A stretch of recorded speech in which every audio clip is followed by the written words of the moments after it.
We're a little bit late today, just a few techie problems, but I would not worry too much about that because everything can be sorted sooner or later. It takes a little bit of time, but there we go. So we're delighted to be here back again at our Biophilic Hub, Materials Monday. So Biophilic Hub on our Materials Monday is our weekly rendezvous, as they would say in French, where we talk about all things which have got to do with natural materials, ways to find them, their properties, anything which can we put into our homes in terms of materials which makes us feel good. So today, as I am delighted to have with us Ruth Sutcliffe. Okay, so Ruth, first of all, thank you for being with us and welcome. Of course, thank you for inviting me. It's my fault that we're late because I am not I have no technical assistance here. And I admit, I'm not a techie. I'm really terrible. Doesn't matter.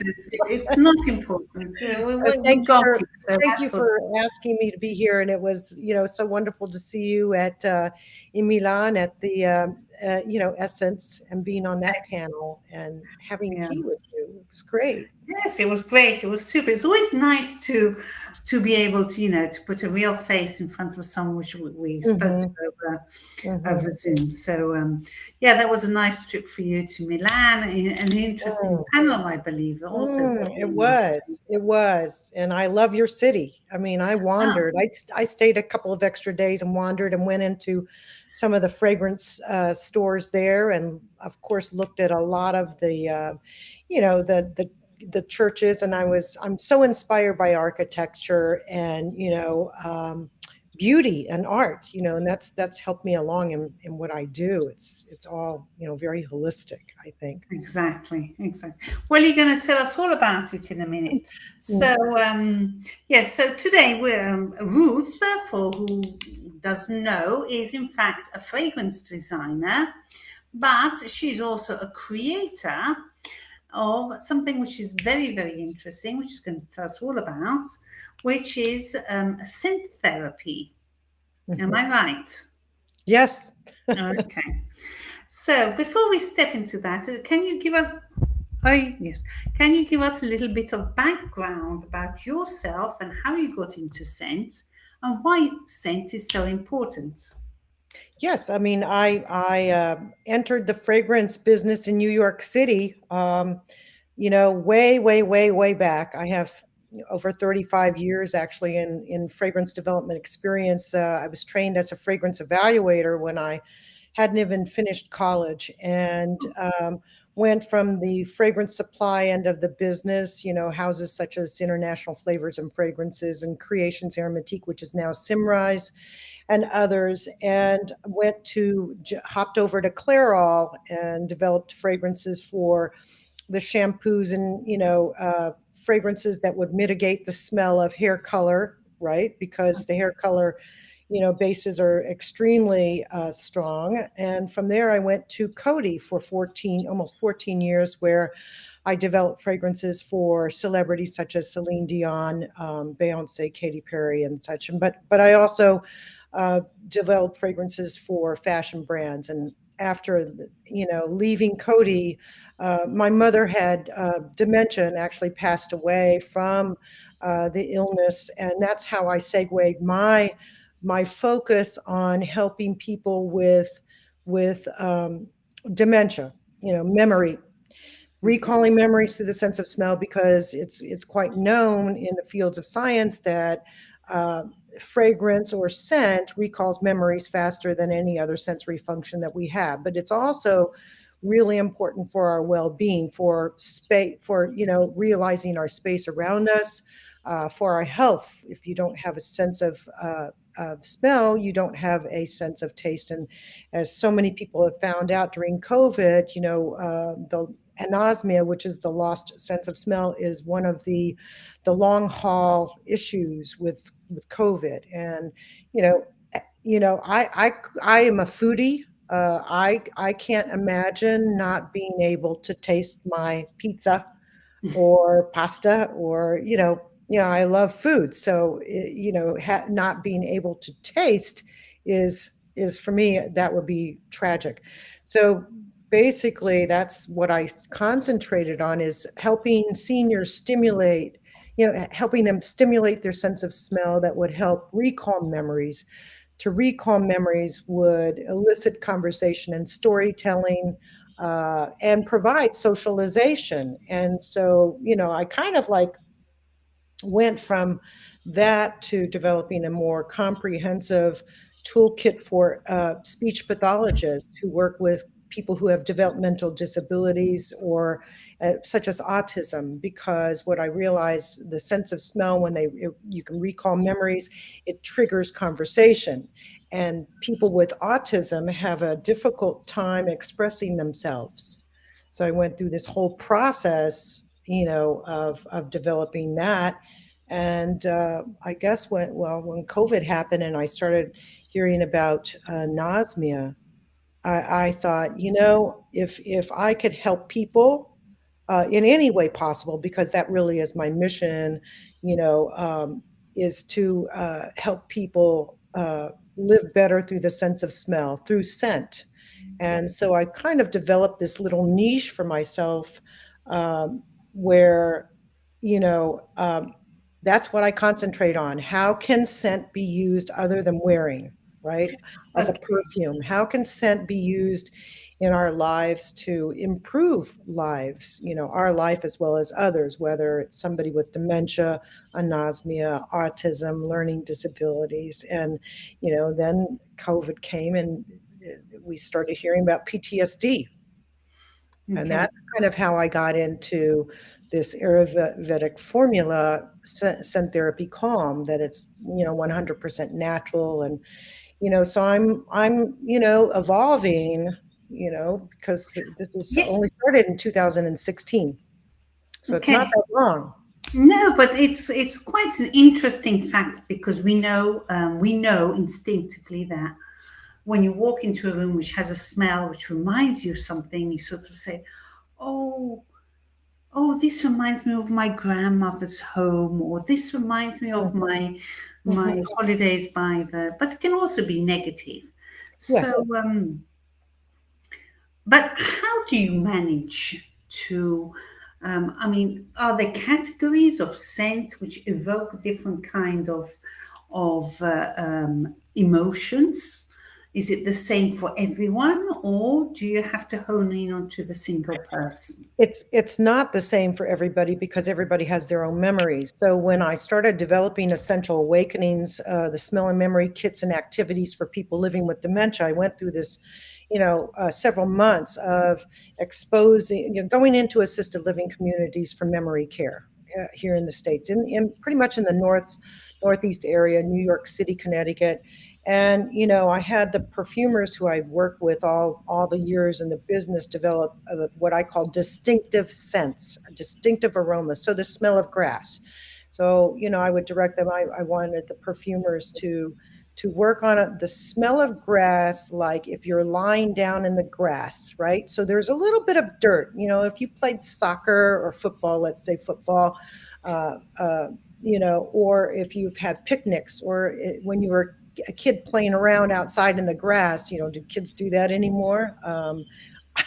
Not enough, probably, but it would automatically trigger that memory from childhood, right? And we all have these, wonderful memories of childhood, whether it's the smell of grass, the smell of chocolate. Anyway, so going to your question, I had all different kinds of smells. And yes, there were a few that evoked sadness. And I could talk about that later. But I went through this whole process of elimination where I had about 65 different smells that I was exposing, and writing down in a little log what the reactions were, which ones were the most positive reactions. And so that's how I came down to six. Actually, I came down to 12, but then now I only have six. Chocolate. Chocolate, you think about it, it's pretty much universal, right? I don't, I've traveled a lot. I don't think that there's one country that I've traveled to where I can't find chocolate. Uh, And it depends on, if it's a dark chocolate or a milk chocolate. Here in the States, a lot of people like milk chocolate, but everywhere else I've traveled, it's more dark. So I had the perfumer make one that is closer, let's say on a scale of 1 to 10, a 7 on sweetness to a darker chocolate, right? Mhm. And so, I came to cinnamon because cinnamon is used in cooking, baking and cooking. In India, it's used in some cuisine, right? In other countries as well, but also in the Caribbean, right? Of In the course. States, we use it a lot for baking, just like you do in Europe, in the pies and the breads and such. And so that's kind of how I came down to it, because I was thinking on the global scale, because obviously, I think macro, not mic, I didn't want to be American centric. I wanted to be think about the global cultures, because as a fragrance evaluator working for companies like IFF, we have to think about fragrance development on a global scale, because it is a global company, and we sold to companies like Procter and Gamble, who that have products all over the world. So I was very educated on fragrance, the global fragrance market, as well as culture, because to understand the fragrance trends and olfactive, let's say, appreciations, you have to understand a little bit about the culture, whether it's the religion, thousands of years of being followed. Colonized. You have to understand some of the very basics, and the psychology of the consumer is important. But so that's kind of net how I came down to the fragrances I did, and then evolved from there for my next pit for speech pathologists. Okay, so basically, what I'm understanding is that you have managed to divide into six kind of sense, different kind of emotions that they would Yes. they would evoke. Hmm. Is that Hmm. right? Right. Chocolate, think about chocolate in the States, as well as I'm sure other countries. Chocolates are given for love, or it's a gourmand. It's something that's a delicacy. It's when you have a like for me, when I have one really good piece of chocolate, I'm fine. I don't have to have anything else, for dessert. I just have one little piece of chocolate. I'm happy. So Valentine's Day, Mother's Day, love, it's Easter too, so it's chocolate, comes to us in various occasions, right? It's a Okay. wonderful dessert, Yeah, right? but what I want to ask is, if these emotions which they evoke, these six categories of scent which you have, one is chocolate, clearly, Hmm. the other one is grass. Can you tell us what the other ones are? Well, so there's cinnamon, of course. Mint is interesting. A lot of people wondered why mint, and well, in Morocco they have mint tea. And if you're from New Zealand or the UK, mint jelly is often served with lamb, right? Mhm. So mint for tea. If you're from Kentucky, from the South, mint is put into, well, the mint juleps. So I really thought very much on the global scale. Mint is used in China, in the Asian countries. So that's kind of how I came down to it. Pineapple is another one. Pineapple evokes, for so many people here in the States anyway, the pina colada, sitting on the beach, being in the tropics, and it's very popular in countries like Mexico, all the way over to Asia, right? So they're So all very much linked to food. a lot to food. Of course, there's a smell of grass. And I also included jasmine. And a lot of people are like, what? Why jasmine? Well, jasmine, for when I was thinking about seniors, jasmine is one of these ingredients in perfumes. When you're talking to women who are in their 60s, 70s, 80s, jasmine was in joy, an ingredient in joy. which was one of the most aspirational fragrances out there. When the fragrance market wasn't proliferated, saturated with so many fragrances, right? Joy is a very simple fragrance. It's very elegant, one of the most expensive perfumes in the world. But also, if you have traveled, to various countries for honeymoons, it's sort of connected with, going to the tropics or to the south of France, to certain parts of Italy, to Asia, where jasmine, you can be outside and the scent lingers in the air. And it's a very scent for me and for so many people. I don't know anybody who doesn't like the smell of jasmine. Um, Okay. in nature, I'm talking about in nature, right? It when it floats in the air, it's really just a very sensuous, almost it's a sensuous, alluring, pleasant smell, and Okay. it's romantic. Yeah. So who doesn't like romance? So we're speaking about these scents which evoke memories, and so they spark a conversation, or Mhm. they make you relax. They remember something positive, and spark a conversation. So it helps with dementia, but I imagine it helps also in um, normal situations as well, not just for people for dementia. That's right. So, like when I started testing fragrances, Hospitality, pardon?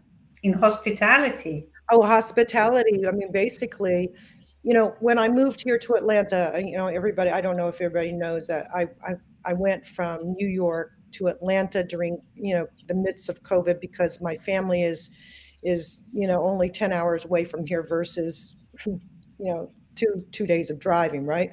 And I wasn't flying. So I moved down to Atlanta because I love cities. I've lived in Paris, New York, and I just love the culture and everything being around museums and such because of their inspiration. So when I moved here into this building, the first thing I noticed was the smell. It was this very subtle smell. Now, they don't advertise the fragrance at all on their website, and that's how I rented out my apartment, because everything was virtual, right?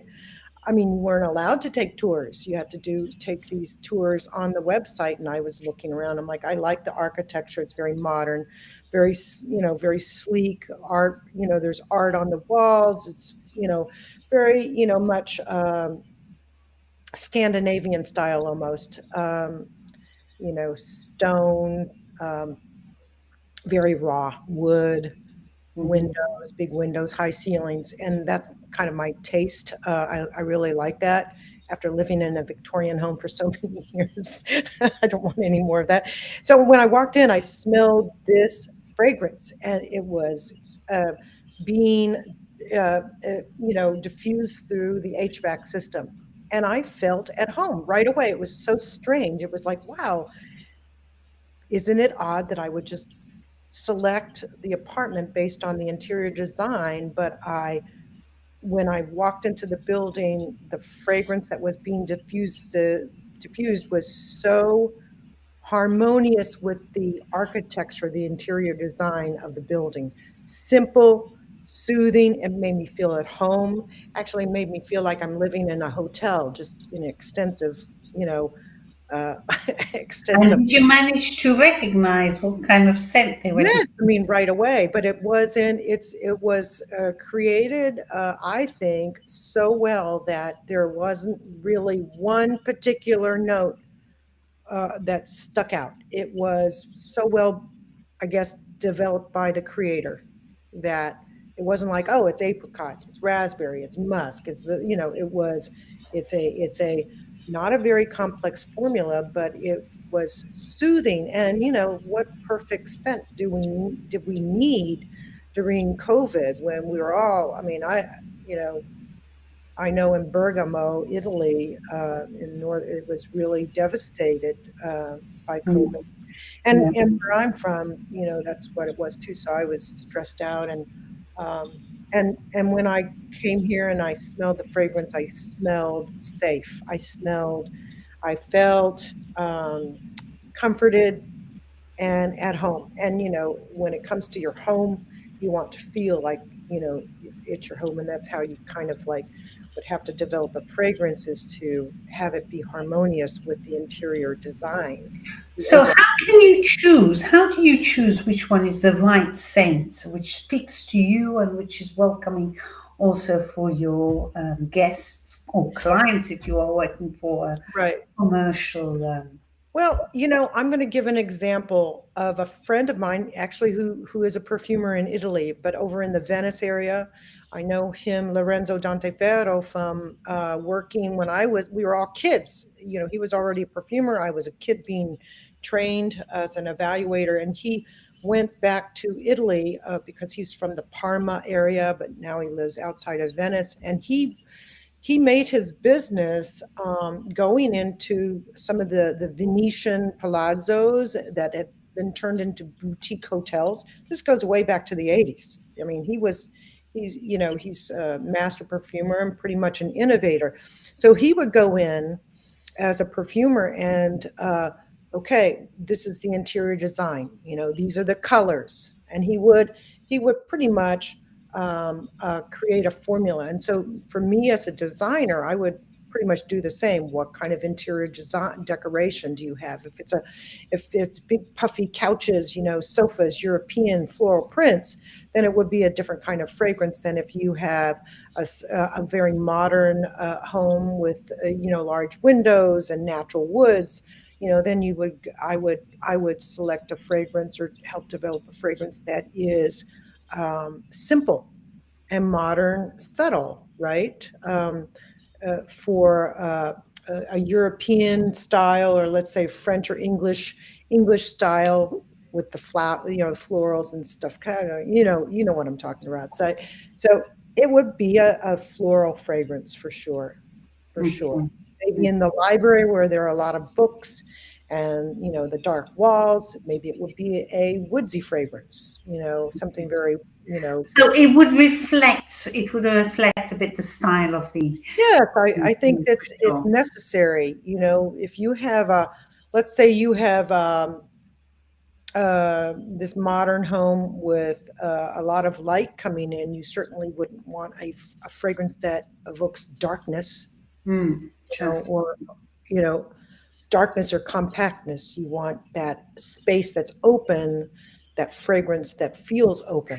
But I'm And a bit curious here because, or and also a bit confused, if you don't mind, because on the one hand we have the places, okay, and you're explaining to us, you know, your fragrance got to match a bit the place which you are in, and that there are different kind of fragrances. But on the other hand, when you are speaking about people and helping them um, to recollect, so bring back the memories, is very much a foodie kind of scent which you are talking Mhm, about. mhm. So obviously, I don't want to have a foodie scent in my house unless it's in winter, and I want them to have a smell of baked cakes or something to that Oh, extent. When mhm. outside it's cold, but in the summer I don't for sure. Oh no, for sure. So I'm just wondering if you speak to people with dementia or autism, etc., and you want to evoke a place, do you still have to use foodies or No, no, no? no. Actually, before COVID, I was having discussions with, let's say, a pretty large company, an assisted living, community corporation. Actually, they have many properties, and we were talking about adding scent for different reasons. Okay, so it would be like, let's say at mealtime, yes, you would want a food smell, right? Um, because it could help stimulate their appetite.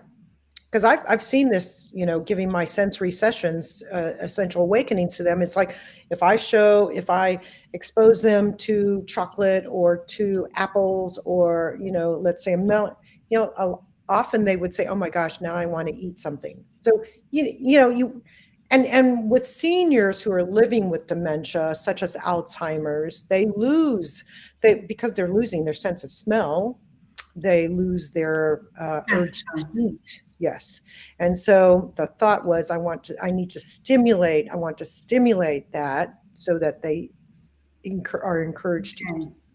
As far as other smells, the calming smell when it comes to bedtime, a soothing smell so that you can help them relax. People with anxiety, it's a different thing. It might be a little bit different in the morning. To maybe it would be a vibrant smell. Something citrusy. Mhm. Something that would awaken them, be a refreshing smell. So, not necessarily everything would be, gustative or gourmand. But like we were talking also, because I attend conferences for speech pathologists before COVID, a lot of these autism centers were looking for building sensory rooms. So a sensory room, and of course that was eliminated, the even thought or development of it was eliminated by COVID, right? Because nobody could, be together, right? Uh, and there's a cost to setting up sensory rooms. So the sensory rooms is, it would be including the sense of smell, the sense of hopefully taste in some way, touch, hearing, and vision, right? So for people who are ultra sensitive to certain things, one of those senses, it would be a way that the a speech pathologist could help slowly integrate and introduce those particular whatever it is aspect, whether it's scent, whatever, to just gradually get them to be okay, to embrace, right? Okay. Right. So I mean, it goes into that discussion is a whole different discussion, and I'm not a speech pathologist, but I found it very, very much of interest of mine to help develop sensory rooms for people living with certain conditions, to help them um, appreciate, enjoy, uh, really bring joy or some kind of therapy into their life in some way, whether it's joy, whether it's becoming less sensitive to smell or to sound, you Mhm. know. So it's still an area I think that needs to be developed, and now that we've learned how to deal with COVID, hopefully, there will be, autism centers, hospitals Mm. going into those areas and So providing that. if I were to go about and buy some scent for my house, okay, as a person or the office, if as a business, whatever, um, I'm just wondering, are there any dangers, should I say, or counter indications of choosing what kind of scent or the quality of the scent, or if there are certifications which we have to look out for? I Being in the fragrance business for the 35 plus years, the fragrance companies, the suppliers, are very, um, they have their own regulatory and toxicology teams, Okay. internal, the larger ones, right? They know, I mean, these are scientists, these are doctors of toxicology, who run you know, these offices or their sections in these fragrance companies. So they're ruled by, they understand what's harmful, what's not harmful to So, us. so basically, there isn't anything on the market which can be strongly harmful for the person in choosing Well, I'm not going to. which scents. It's a matter of who you choose to buy from, right? Okay. Um, you want to make sure, like I purchase my fragrances from companies that are global uh, fragrance and flavor suppliers, by the way, because most of the reputable companies are in both flavor, have flavor scientists. These are scientists, right? They're chemists, they're whatever, and they're responsible. They are responsible companies. Um, I wouldn't, I'm not going to say that there aren't fragrances that are out on the market that are, could be harmful, because those could be companies that go around regulations. We have in the fragrance industry a very reputable regulatory committees Okay. made up of members from different companies and including the many scientists, right, representatives of the companies, and they oversee, and so Okay. it's there's a watchdog group. Let's call it a watch. Perfect. Yeah. Excellent. So I'm not concerned so much, and really it depends, Odile, on your personal, everybody's personal preferences for what you want in your home, in your office, right? Okay. So, or So in your listen, before we close up, I want you to tell us little bit about your kit.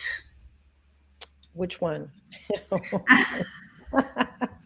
Okay, well, can I do this? Okay. Absolutely, of This course. is Essential Awakenings, and this is the one with the six fragrances or six scents.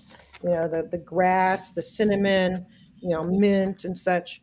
And they're actually in roller balls. So here, the reason why I chose I'm a roller ball junkie. Okay, the reason why I like roller balls is because they're clean. I mean, it's like you're not spraying, right? Because to spray um, with seniors, especially, or in any environment, if you're spraying perfume or scent, then it fills the room.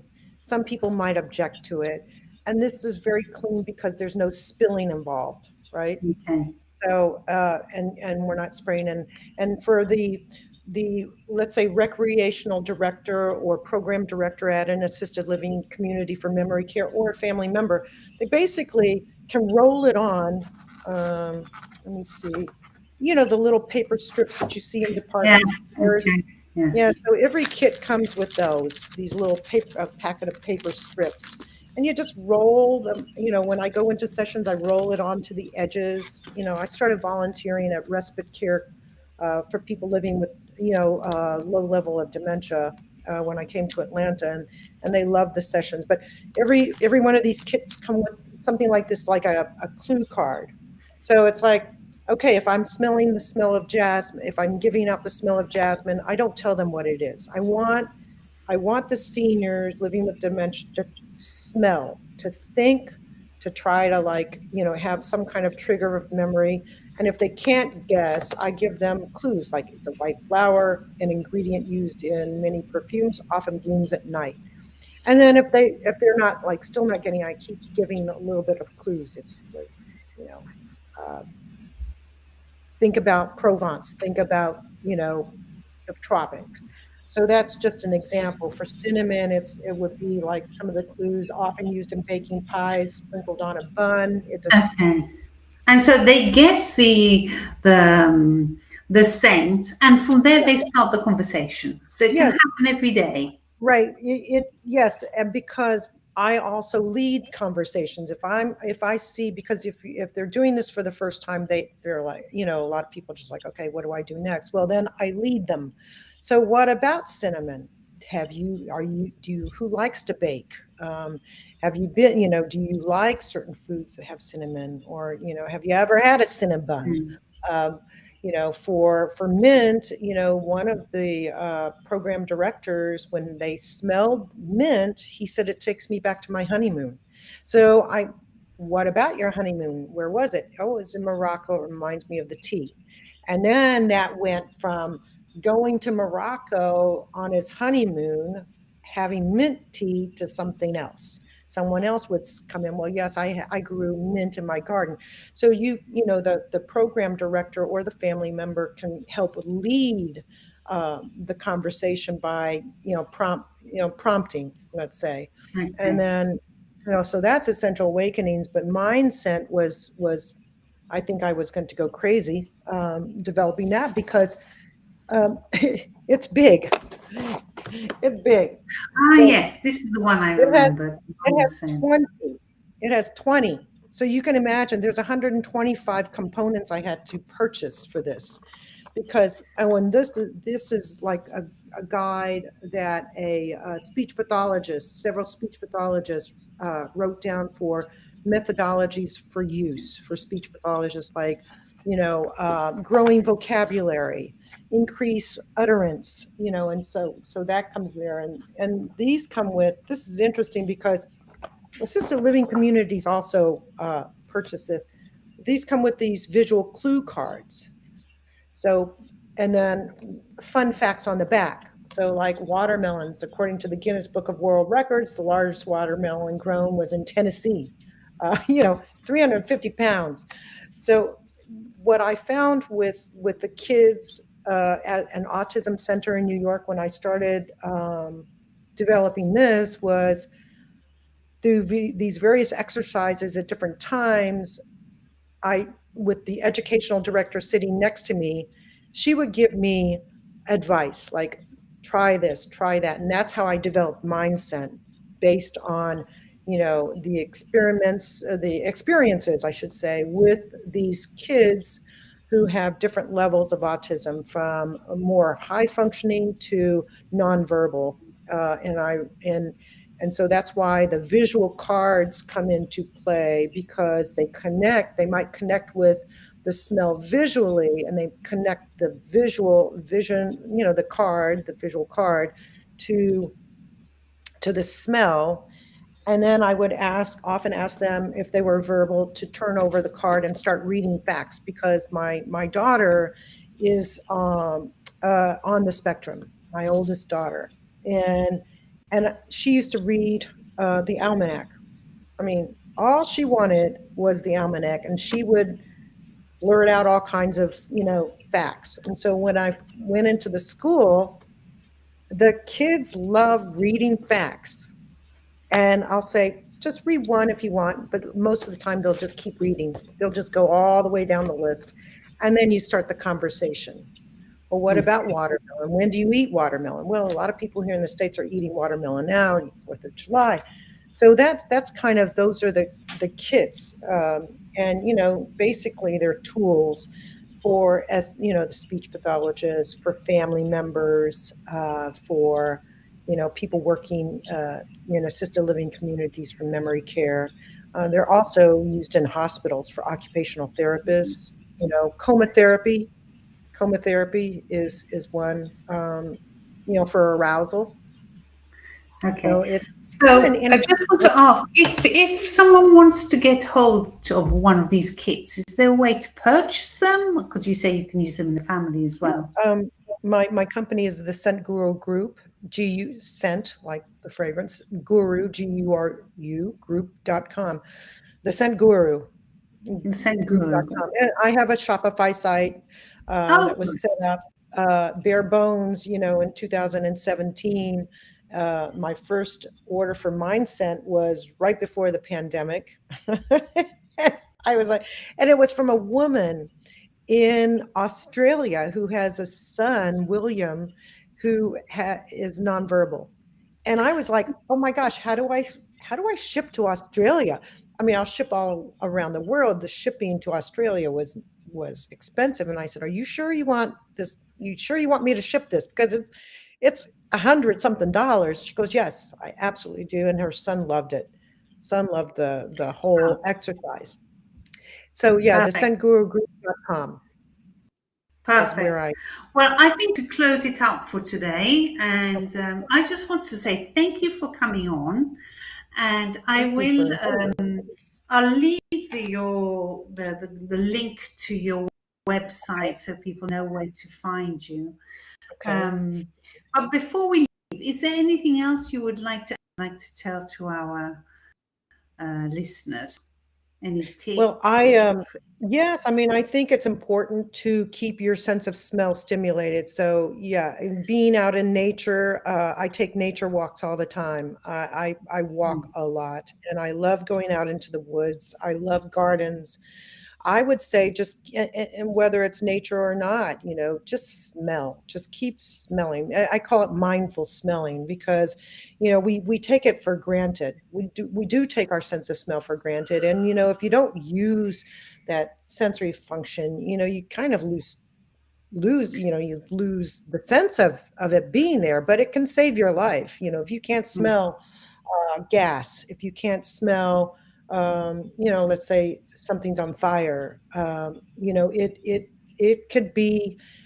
You need to keep aware. Let's say, just be aware. Mindfulness is a big. I know it's a big word these days. I don't think it's overused. I think we need to be mindful of our surroundings, be mindful of the smells around us, because it really could, it does improve your life, if for sure. Yeah, that's kind of it.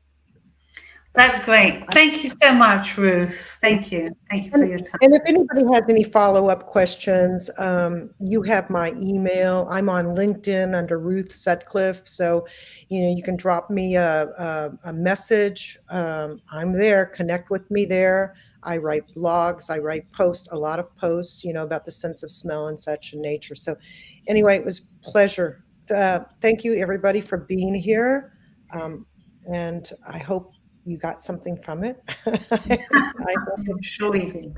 I'm I hope sure it we was did. interesting. Thanks a lot, Ruth. It was Thank great you. seeing you again. Thank you Okay. so much. Take care, everybody. Have Bye. a good Monday.